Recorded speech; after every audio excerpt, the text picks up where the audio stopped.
What's going on, guys? Welcome back to yet another F1 24 My Team Career Mode episode. Today we're starting it with a hard decision. Jarno's not been performing too well in the car.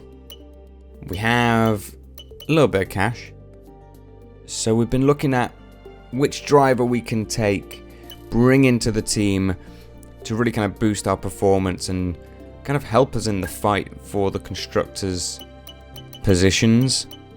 Mainly 6th place at the moment. But we've had our eye on a few people: Teo Porcher, Logan Sargent, even Lance Stroll, but I think his kind of market value is a little bit too high for our kind of bank, if that makes sense.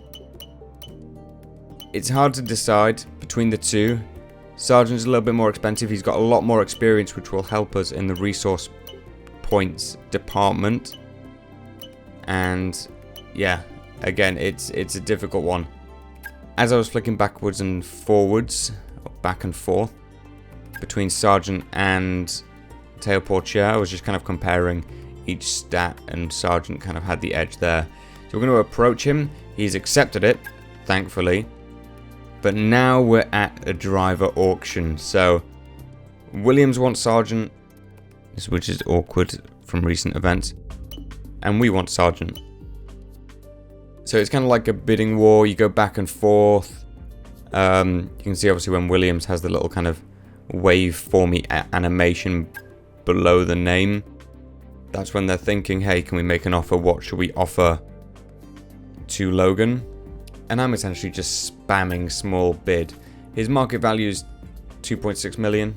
We're currently bidding for like 1.9 million. So it's still way less money than I was expecting to spend on Sargent. But it's just a bit of back and forth, you know, who's going to get it? Are Williams really going to clutch this seat? And just as I was thinking about going for the larger bid, we get Logan Sargent to join the Budo Andretti F1 team. There it is. Contract is signed. We're good. And if you want to sign up to get every video notification, hit the subscribe button. That was a nice segue, I think. But we're just going to throw in some G-Force training for Sargent. He's already got some good stats, so I'm not too worried about that. And Jeff is telling us about sponsors. But it's not time for sponsors, it's time for the race weekend. Welcome along, everybody, to a venue that was built for speed. Once an airfield, now one of the finest racetracks in the world. It's qualifying day here at Silverstone for the British Grand Prix.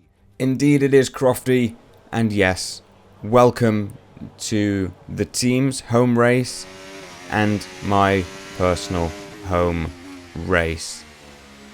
Now, Silverstone is a good track. It's not my favourite track in the F1 calendar. I do think that would go out to... yeah, there's so many tracks I enjoy. But Silverstone is one where it's good. I've just not really mastered it myself. The line through this corner we've just gone through now is one of those kind of places I'm not really that sure on. You'll see something a bit later where if I have the outside line, I almost get lost in where the apex is. It's a really strange feeling around that corner. This corner, Luffield, I think. Is it Luffield? I believe so. Maybe not. Heading up to this Cops corner. I know the name of this one. Famous corner. And the old turn 1. I was doing well in this kind of section. These corners, great. This corner, nice and clean. This corner, dipping down the gears and getting it in shape, ready for this last DRS zone. It was something I kind of was battling with throughout the weekend. But we've got some good pace. We're going green sectors, trying not to touch that inside curb too much. It will just unsettle the car. Here, braking at the 100-meter board. Down late kind of apex there. And kind of try and carry the speed through without hitting that sausage curb like I did, and then it's just put your foot down and try and get through the corner. P9 on the grid. And as we go to finish qualifying, because we didn't really get the chance to go for another lap, we ended up coming to the pit lane. And I sped that up. But we didn't cross the line and get the full animation.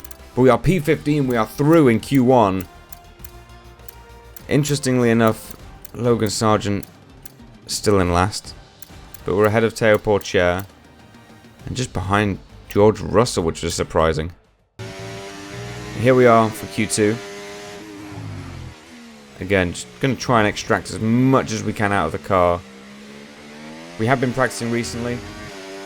And it's been doing us well. So much so that this is set to possibly, I think it is the highest difficulty I've ever played on the F1 games. So it's nothing insane, but I think this is on 105, I want to say, which is already pretty crazy. So the AI already have cars that don't really adhere to physics, if that makes sense. So they essentially have like lighter cars, I believe, and that's kind of how Codemasters and EA have made them faster for that last 10 points over 100. So we're kind of up against it, especially in a career mode where we do have a bit of a heavy slug of a car.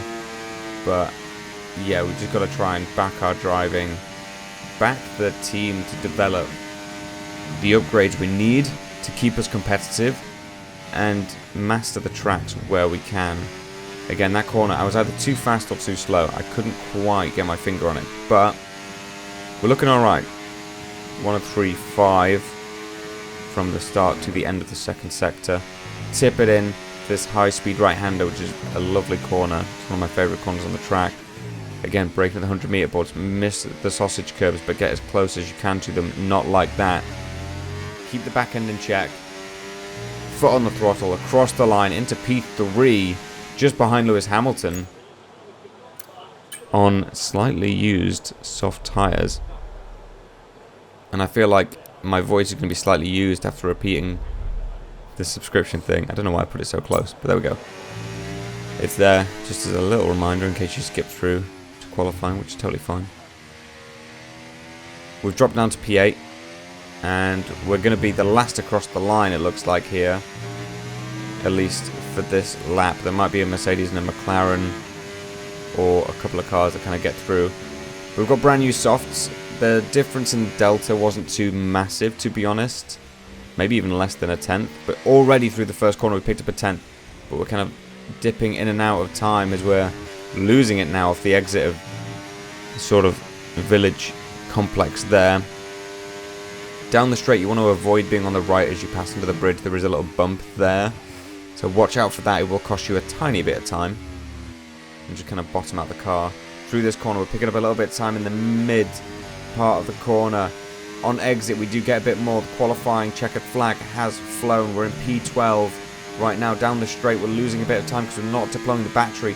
Through Cops Corner, keep it in check. Keep it within the white lines. We're doing really well. We're hovering there or thereabouts with keeping our kind of improvements, if you like. And then we miss the apex completely. And look at the time that's cost us. Half a tenth. Small margins. But we should be doing better than this on brand new tyres. Through here, just putting the foot to the floor as early as you dare. Braking at the 100 metres, as we've said so many times before. Go a little bit deep. Onto the sausage curb, which really upsets the car. We've just lost a bit of time again. Try and gain it back on the run to the line. We didn't improve, but it's P14, so not even the worst when it comes to qualifying in Q2. Welcome to not only the home of British motorsport, but also the birthplace of the Formula One World Championship.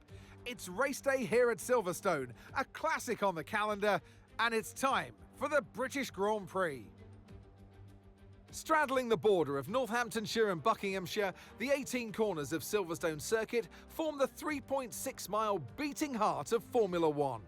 It's been reinvented over the years, with Turn 1 now the fast right-hander of Abbey, but the magic of racing is as strong here as it's ever been. It's time to see how our drivers are stacking up after yesterday's exciting qualifying session. A fantastic effort from Charles Leclerc yesterday, and it's put him on pole. And Max Verstappen lines up alongside. As we continue through the rest of the grid today, we have Sainz, Perez, Norris, Oscar Piastri, Hamilton, Russell, Fernando Alonso, Gasly, Albon, Théo Pourchaire, Ocon, Brown, Stroll, Ricciardo, Hülkenberg, Tsunoda, Joe, Bottas, Sargent, and Kevin Magnussen fills the last spot on the grid. It's almost time for those 5 red lights to go out then. Let's see who can prevail today. Exactly who will come back I know it's your home Grand Prix, on top. I want you to treat it like any other race. Let's not make any unnecessary risks, please. Mark, we have to take risks. We absolutely have to take risks. We are not in a position where we can just sit back and wait for the car to be better. We have to take risks to try and maximize any result we can. Now, in the interest of taking risks, it's an easy soft medium here. Or a medium soft. But on the radar before the race, so when you're in the pit garage almost of the weekend and you're sat with the team, you can see the weather and the percentage chance of rain and stuff like that for the race. Now where it says cloudy at the top of the screen, on the very right kind of portion of where it shows the weather, that was like a 30% chance of rain. So we're going medium soft. Everybody else around us is on mediums. We're going to try and hold out. All the lights are on. Now they're out as we go racing in Silverstone. There's a tremendous amount of wheel spin on the rear of our cars. We're just trying to be any sort of competitive against these soft runners around us. Pourchaire is just ahead of us. What could have been, we will not know. So we dive bomb down the inside of Esteban Ocon. We passed Stroll and Pourchaire in that move. And you see what I mean there? I said earlier, we kind of get lost on the outside there. We almost get swiped by Stroll.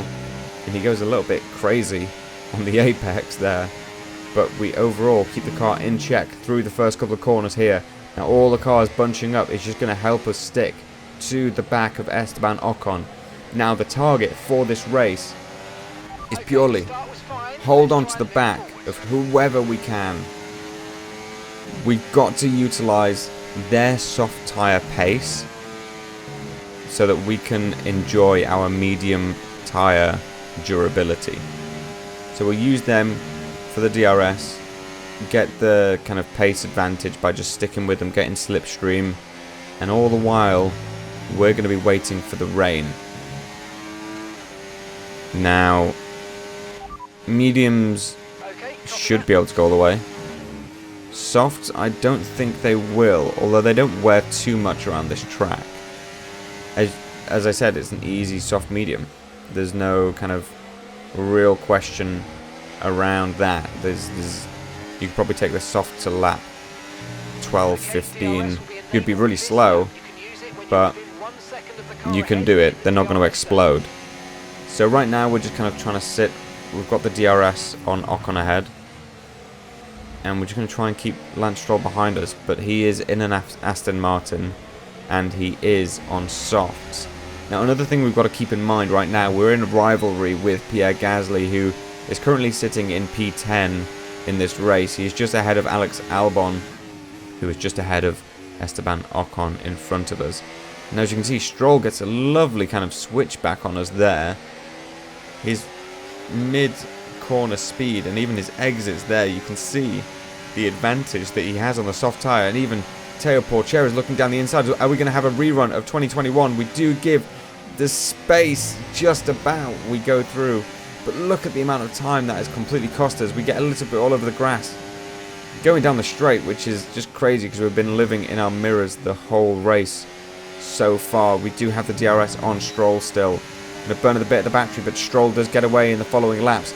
Now Théo Pourchaire is looking to come through on the inside as he goes a little bit deep, which kind of spooks me into almost going off the circuit there. And Hülkenberg, cheeky as ever, sneaking through. Now Daniel Ricciardo is kind of taking advantage. We're only on lap 3, so the softs are still far superior to our medium tyres at the moment. And he's even helping Yuki Tsunoda, who we're going to try and hold it around the outside. But again, the grip they have on the softs is just unbelievable. We can't compete right now as we get very close and even touch the back of Yuki Tsunoda's Visa Cash App RB ahead. And that was very sketchy indeed. And since then, again, the softs outperforming the mediums massively. I think there's about an 0.8 of a second difference per lap between the soft and the medium, and it really shows here. Zhou Guanyu is through. We are down to 19th. Pierre Gasly must still be up near the points paying positions, as now Valtteri Bottas in the kick Sauber just behind was looking for a move. We kind of cut him off very slightly there as we run a little bit wide through the exit of Copse. Now through the very high speed, very famous section of Maggots and Beckett's just before the hanger straight, as we're going to open up the DRS on Zhou. We go a little bit deep in that corner again as we kind of leave onto the hanger straight, and that really compromises us from behind, as now Bottas is looking to the outside, but he just doesn't quite have the pace to draw alongside the car, wanting to step out mid-corner there. And we're just going to try our very best to stay in touch with Zhou Guanyu as we run through the last few corners before the start of lap 6. Bottas again right on our tail. We are just about to drop out of the DRS from Zhou Guanyu. It looks like we're just about to hold on to it, however, and we should be safe for now. We have the DRS already. The detection point was a few meters before that corner, so while Zhou is over a second ahead of us now, we have a bit of DRS to help us there. Okay, expect to see some rain about 10 to 15 minutes from now. Dries definitely seem like and there we go. Tire at the moment. The rain is going to come in about 10 to 15 minutes. There's now Valtteri Bottas potentially hearing the same message and is thinking about boxing soon, looking to the inside of Copse.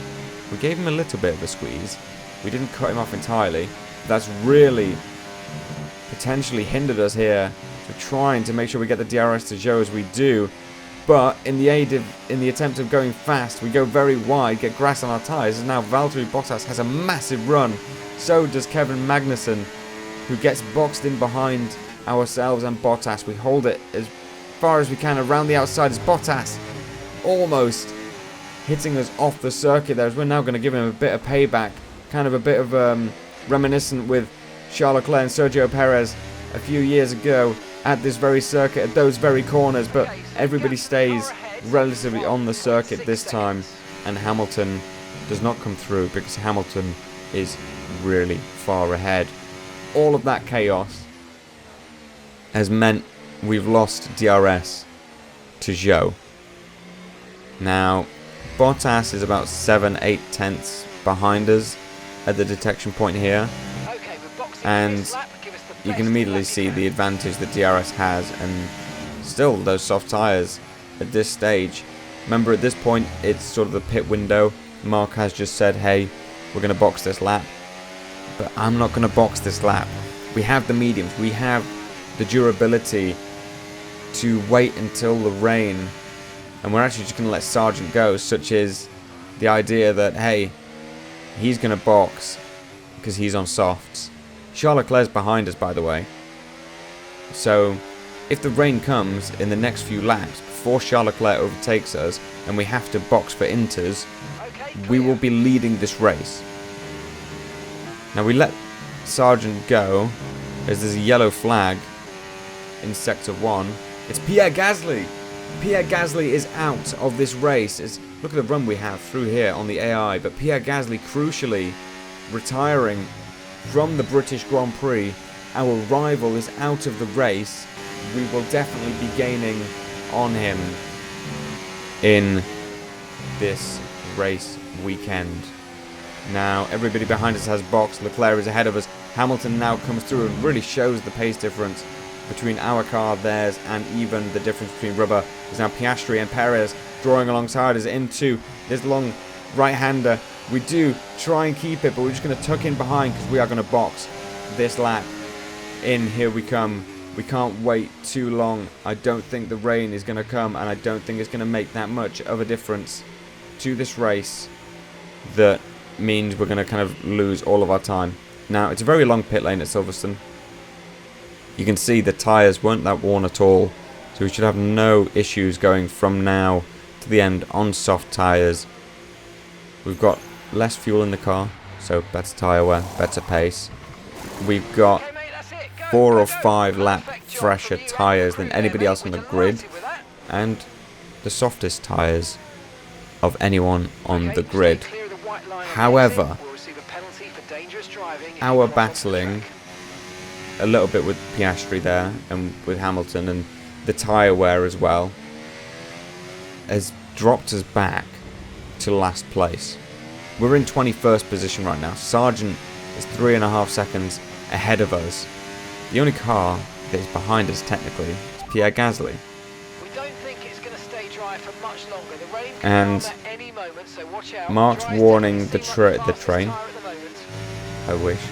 Mark's warning that the rain is coming any second now. Now we're lap 16 of 18. Yeah, there was a good decision to kind of cut our losses at the time and just box for softs, because at this point there's 2 laps to go. The rain is not going to cause that much chaos, as here it is, the rain on the start of lap 17 for us. The rain is here. Now we're on soft, so we could actually do pretty well in the rain. We're going to have an easier time heating up the rubber of these tyres, and we're also going to have a bit more grip as they are the softer compound. However, not much can be done. We're just making little mistakes, going a bit deep. We're trying to overdrive the car far too much, trying to get on the throttle too early, and it's compromising our exits everywhere we go. We did manage to get almost within a second of Sargent ahead, but there's just not much we could do. Look, we're just missing apexes left, right and centre. It might be a bit of the rain, it might be a little bit of that kind of, well, we've messed up our strategy, frustration maybe in the cockpit, and even there you can see a bit of the grip. And when we're trying to put the throttle down, the car is just squirming everywhere. And we are now coming towards the last few corners of the circuit, and still we're not hitting an apex. We can hit the exit, but that's where you're meant to hit. And just as if you didn't want to, well, if you wanted to add salt to the wound, take a look at this. The very last corner of the Grand Prix, we spin it almost over that sausage curve. We actually went flying with the car. Alright, race over. Take care of the car on the way in. 21st. That race went from good to bad to worse. But still, we're not last. Charles Leclerc, what a drive, what a victory, he wins! Indeed he does. Charles Leclerc taking the top spot for Ferrari. A great display of dominance today, Crofty, by this driver. They led from lights out to the flag at the end, led every lap of the race. Brilliant stuff by them, and excited to see what more they can do in future races. Ferrari are at it again. An excellent performance at today's Grand Prix, and they're certainly a team that know what they're doing out there. Indeed, Charles Leclerc owned this race. He was second ahead of everybody else, even after the pit stop phase. But there you go, Charles Leclerc in first for this race weekend around Silverstone. And then I believe it was Max Verstappen and Lando Norris in second and third.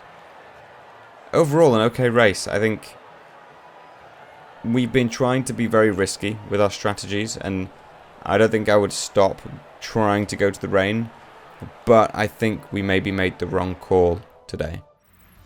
It's been an absolutely wild weekend of Formula One action, and I can't wait to see what's next. Indeed, so here's a quick rundown of the final order. As we said before, Charles Leclerc on the top spot there, followed by Max Verstappen and Oscar Piastri, actually, not Norris.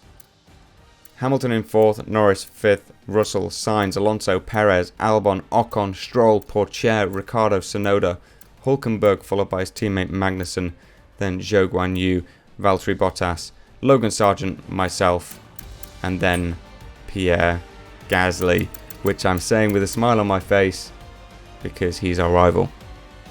In the drivers, Lando Norris taking the top spot there. 3 points ahead of Verstappen. Lance Stroll, potentially catchable by us for P10 in the drivers. And yeah, we've just got to see what Logan Sargeant can do over the next few races. P6 still on the cards. Absolutely in the constructors. We've just got to, again, hope we can score points ourselves and get Logan Sargeant involved in the fun as well. Now, we could have maybe started the race on softs. It's potentially an idea. It would have been terrible for tyre wear, but maybe then we would have been forced to, you know, go to mediums and then bite the bullet in that way. I just don't think we have the pace around the cars. We don't have the pace over the cars around us to go for a harder compound of tyres at the start of the race at the moment. Not when the delta between the two different compounds is as large as it is at this track. I think I'm remembering it right. I'm pretty sure it's 8 tenths. It might be there or thereabouts. It might be something like 6 tenths. But that's still a massive mountain to climb when the other cars around you have a bit of the edge, maybe down the straights or in the high speed, whatever it is. But there we go. You'll have seen a million notifications around subscribing. But if you enjoyed, leave a like. And what I want to know from you guys is, did we make the right call with Logan Sargeant? Now, real life, he is no longer a part of the Formula 1 grid. You may have known, you'll have seen it at Monza this weekend if you watched it. Logan Sargeant no longer part of Williams and their F1 team. So we've potentially saved him from that destiny, kept him on the grid. But should we have taken Pourchaire? Is this just a sign that our car is not ready to be competitive from both drivers? Or what else is it? What else could we do to really drive our team forward? Let me know in the comments below. And yeah, I can't remember for the life of me what the next race is. Wish I could tell you. Wish I knew. But I guess we'll find out next week. And yeah, I hope you guys enjoyed. And I'll see you next Monday for another F1 24 My Team Career Mode video.